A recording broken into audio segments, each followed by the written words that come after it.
Let's make quick comment. नमस्कार, let's mic quick comment में आपका स्वागत है। मैं हूं राखी जैन। भारत के आसमान में इन दिनों उथल पुथल है। देश की सबसे बड़ी निजी विमानन कंपनी इंडिगो ऐसी स्थिति में है जहां उसकी सैकड़ों उड़ानें या तो देर से उड़ रही हैं या बार बार रद्द हो रही हैं। वजह एक ही है, पायलट्स की कमी। ये संकट इतना गहरा गया है कि एयरपोर्ट से लेकर सोशल मीडिया तक हर जगह यात्रियों की नाराजगी और चिंता साफ दिखाई दे रही है। दिल्ली, मुंबई, कोलकाता और बेंगलुरु जैसे बड़े शहरों के टर्मिनलों पर लंबी कतारें लगी हैं। कई यात्री रातें एयरपोर्ट पर बिताने को मजबूर हैं। किसी का व्यापारिक दौरा रुक गया है तो किसी की पारिवारिक यात्रा। लोगों के चेहरों पर थकान और गुस्सा दोनों झलक रहे हैं। सवाल उठ रहा है कि देश की सबसे भरोसेमंद एयरलाइन मानी जाने वाली इंडिगो अचानक इस स्थिति में कैसे पहुंची। इंडिगो के पास लगभग 2000 से अधिक सक्रिय पायलट्स का बेड़ा है जो रोजाना सैकड़ों उड़ानों को संचालित करते हैं। लेकिन हाल के महीनों में स्थिति बिगड़ी है। थकावट, लंबी ड्यूटी के घंटे, प्रशिक्षण में देरी और बढ़ते तनाव के कारण कई पायलट्स ने छुट्टी ली या काम से अलग हो गए। इससे रोजाना की उड़ानों का संतुलन बिगड़ गया। कंपनी का कहना है यह अस्थायी व्यवधान है और जल्द स्थिति सामान्य हो जाएगी। लेकिन विशेषज्ञ मानते हैं कि समस्या एक दिन में नहीं आई। पायलट्स की कमी का संकट पिछले 2 सालों से धीरे धीरे बढ़ रहा था। कोविड के बाद यात्रा मांग तो तेजी से लौटी, लेकिन नए पायलट्स की भर्ती और प्रशिक्षण उतनी तेजी से नहीं हो पाए। एविएशन एक्सपर्ट्स इसे मानव संसाधन नियोजन की गलती बताते हैं। उनके अनुसार किसी भी एयरलाइन के लिए निरंतर प्रशिक्षण और रोटेशन नीति बनाए रखना जरूरी होता है।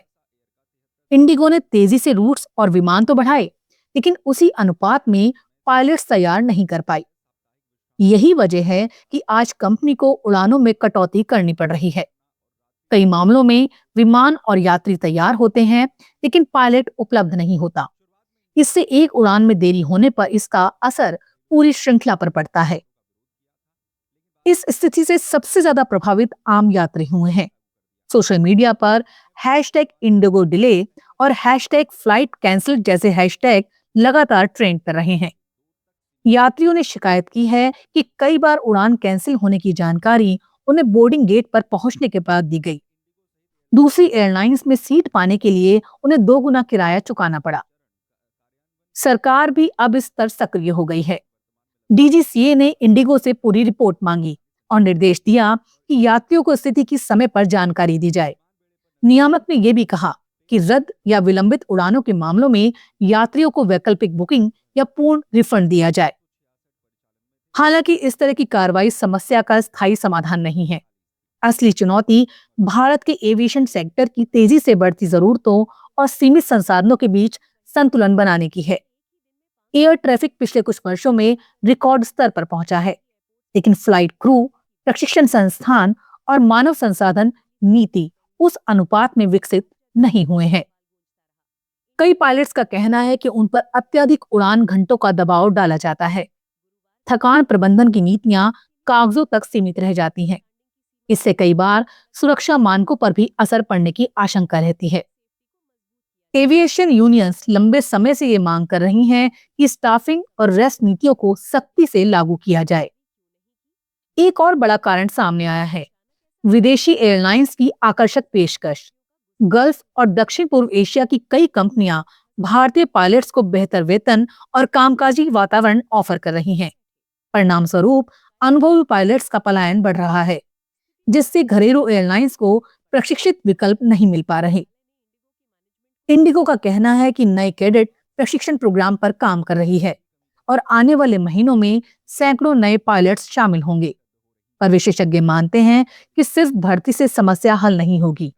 जब तक कार्य संस्कृति, शेड्यूलिंग नीति और आराम के नियमों में सुधार नहीं होता, तब तक स्थिति दोहराई जाती रहेगी। सरकार ने हाल में नए पायलट प्रशिक्षण स्कूल और एविएशन स्किल प्रोग्राम की घोषणा की है। लक्ष्य है हर साल सैकड़ों नए प्रशिक्षित पायलट तैयार करना और उन्हें घरेलू एयरलाइंस के साथ जोड़ना। लेकिन इस ढांचे को प्रभावी ढंग से लागू करने में भी अभी समय लगेगा।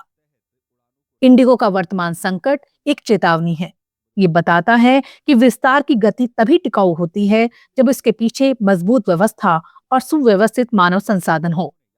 यदि पायलट्स की स्थिति में सुधार नहीं हुआ तो भारत की उड़ानें विकास की ऊंचाई तो छुएंगी, लेकिन असंतुलन के खतरे के साथ। लेट्स माइक क्विक कमेंट में फिलहाल इतना ही। देखते रहिए, सुनते रहिए लेट्स माइक। नमस्कार। It's time for news. It's time for more than radio. Presenting the first radio news app, Let's Mike. Let's Mike, a news-based app on your phone where you get to watch and listen news, talk shows, interviews, radio show podcasts.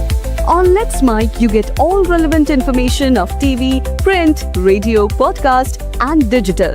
Let's Mike talks about every segment of life.